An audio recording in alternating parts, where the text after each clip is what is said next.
अस्सलाम वालेकुम फ्रेंड्स। तो क्या हाल चाल है सबके। तो जनाब आज हम अपने किचन में बनाने जा रहे हैं बहुत ही मज़ेदार रेस्टोरेंट स्टाइल चिकन वाइट कढ़ाई। लोहे की कढ़ाई मैंने ली है यहाँ पे, और उसके अंदर जो टेस्ट है वो बहुत ही ज़बरदस्त आता है। जैसे कि आपको पता है छुट्टियाँ हैं और बाहर की खाने पीने की चीज़ों में आजकल कितना वायरस आया हुआ है, इसलिए मैं लेकर आई हूँ आपके लिए रेस्टोरेंट स्टाइल चिकन वाइट कढ़ाई। तो इसके लिए यहाँ पे मैंने लहसुन का पानी लिया है तकरीबन 1.5 कप। मेरे पास है हाफ़ kg चिकन, तो उस हिसाब से आप अपना पानी जो है वो एडजस्ट कीजिएगा। 1.5 कप हमने लहसुन और सॉल्ट वाला पानी पहले कढ़ाई के अंदर डाल दिया है।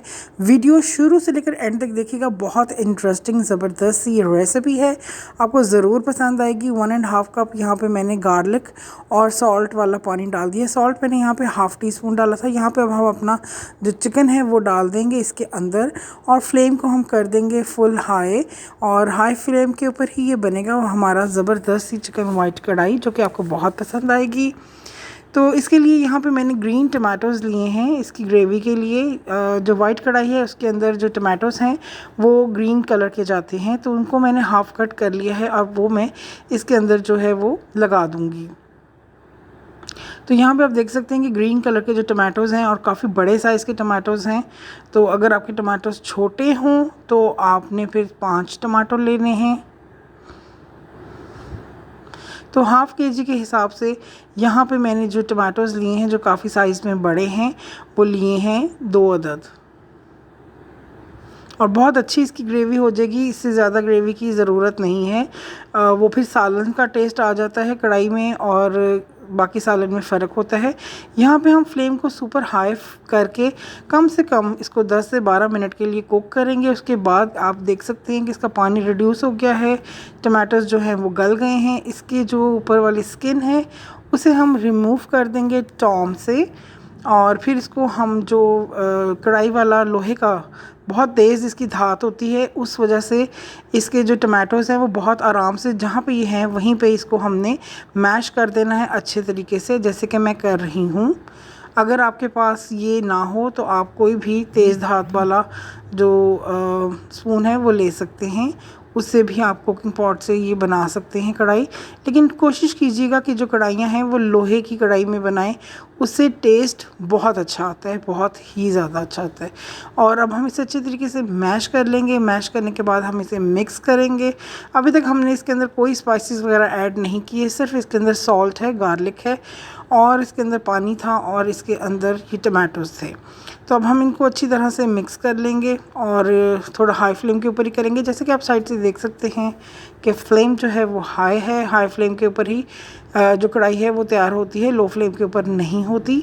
और यहाँ पे अब हमने इसको कोई कवर नहीं करना। अब हम इसके अंदर अपने जो स्पाइसेस हैं वो ऐड करेंगे। तो हाफ़ टी स्पून हमने सॉल्ट पहले डाला था, अब हम इसके अंदर दोबारा से हाफ़ टी स्पून सॉल्ट डालेंगे। हाफ़ टी स्पून यहाँ पे मैंने क्रश ब्लैक पेपर डाली है, और हाफ़ टी स्पून से क्वार्टर टी स्पून मैंने यहाँ पे चिली फ्लेक्स डाली है, आध कुटी हुई मिर्च डाली है। अगेन हम इसके अंदर सॉल्ट डालेंगे हाफ़ टी स्पून से भी थोड़ा कम सॉल्ट मैंने पहले इसके अंदर ऐड किया था पानी में, जो गार्लिक वाला वाटर था उसके अंदर। और अब हम इसे अच्छी तरह से मिक्स कर लेंगे। Flame as it is high ही रहेगी, और इसके बाद अब हम इसे कवर नहीं करेंगे। हमें इसे कढ़ाई को एक दफ़ा कवर करते हैं, उसके बाद इसे हम कवर नहीं करेंगे। इसके अंदर अब हम डालेंगे 1 कप थिक योगर्ट डालेंगे, कर्ड डालेंगे, और क्वार्टर टेबल स्पून कप हमने ऑयल डाला है इसके अंदर।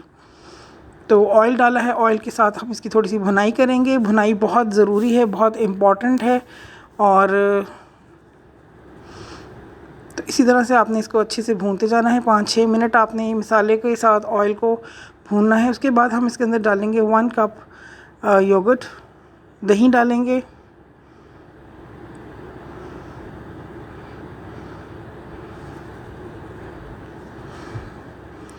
और दही को भी हम इसके अंदर अच्छी तरह से मिक्स कर लेंगे। फ्लेम अभी आप देख सकते हैं हाई पर ही है, तो इसे अच्छी तरह से मिक्स कर लेंगे। तो 5-6 मिनट हम इसको इसी तरह से कुक करेंगे। ऑयल मैंने इसके अंदर थोड़ा कम डाला है क्योंकि मैं इसके अंदर हाफ़ कप बटर डालूँगी, उससे इसका जो फ्लेवर है वो बहुत ही अच्छा आता है। तो यहाँ पे आप देख सकते हैं कि दही हमारा ऑलमोस्ट रिड्यूस हो गया है।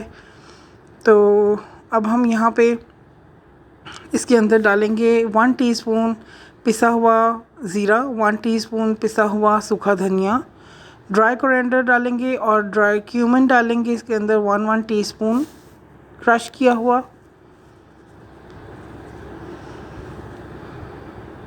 तो बहुत ही अच्छी और बहुत ही ज़बरदस्त इसकी खुशबू आ रही है। आप बनाएं, आपको ज़रूर पसंद आएगी। और साथ में इसके साथ तंदूरी रोटी हो। यहाँ पे मैं क्रीम डालूँगी इसके अंदर तकरीबन ½ कप, क्योंकि ये वाइट कढ़ाई है तो इसके अंदर क्रीम जो है वो अच्छी खासी जाएगी। तो हमने इसके अंदर ½ कप से भी ज़्यादा थोड़ी सी क्रीम ऐड की है। तो अब हम इसे अच्छी तरह से मिक्स कर लेंगे और क्रीम के साथ ही जो इसका लुक है वो आएगा बिल्कुल वाइट कढ़ाई वाला, जैसे कि हमें चाहिए था, जो कि होना भी चाहिए। और इसके साथ ही हम इसके अंदर जो है वो हरी मिर्चें और अदरक भी हम इसके अंदर शामिल कर देंगे ढेर सारा। फिर इसे अच्छी तरह से मिक्स करेंगे। अब हम फ्लेम को थोड़ा सा स्लो कर देंगे बिल्कुल, और हम इसके अंदर डालेंगे ½ कप बटर। होममेड बटर मैंने इसके अंदर यूज़ किया है, आप चाहें तो बाज़ार का भी यूज़ कर सकते हैं। अनसॉल्टेड बटर आपने इसके अंदर डालना है तकरीबन ½ कप, और ये आपने सेंटर में इसको रख देना है। इसी तरह आपने इसको सर्व करना है और ये आराम से मेल्ट होता रहेगा और इसका जो फ्लेवर है वो निकल के कढ़ाई के अंदर आता रहेगा। तो उम्मीद करती हूँ आपको रेसिपी अच्छी लगेगी, समझ आई होगी। आप इसे ज़रूर ट्राई करेंगे, मुझे फ़ीडबैक देंगे, चैनल को लाइक सब्सक्राइब करना नहीं भूलेंगे। तो हम इसी में इसको सर्व करेंगे। मिलते हैं फिर नेक्स्ट किसी वीडियो में। अल्लाह हाफ़िज़।